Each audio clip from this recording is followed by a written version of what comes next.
Allah Allah ya Allah, Allah Allah ya Allah, Allah Allah ya Allah, Allah Allah ya Allah, Allah Allah ya Allah, Allah Allah ya Allah, Allah Allah ya Allah, sen bizden geç ya Allah.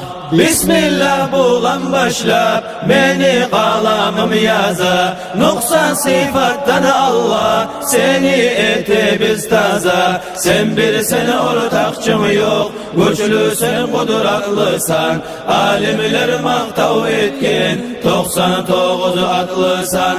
Hakim şeylik geltirse aklarımını birine, oltalaysız yes bulur cehennemli törüne.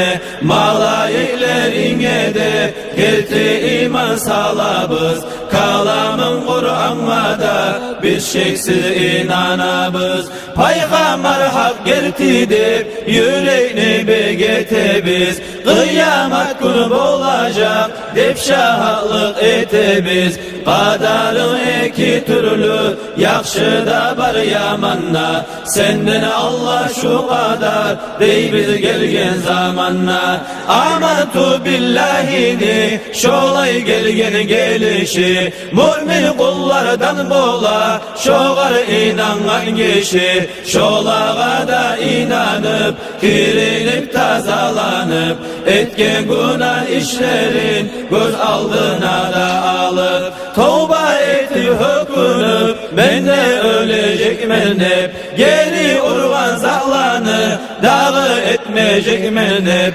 Namazını orazanı verip maldan zakanı, yürütme getiyişli Allah borç etken zanı. Namazını kılmay gallar, oraza tutmay gallar, zakatını vermey geller, dinini yürütmey geller. Allah'a şükür etmey, nimetlerini aşaysız, çarkığı suygen etip kulüp oynap yaşaysız. Oylaysız sınmacak dep haligi bar güçügüz, Tanrı'na kıyamet gün bolacak hükümçügüz. Köp güçlüler yığılgan bağrın salis ashabıp, köp baylar malın koyup yatkallar toprak yapıp. Baylar nege aşağı artka saldırmağallar, baylık bulan calların nege kaldırmağallar, nege olar kalmak.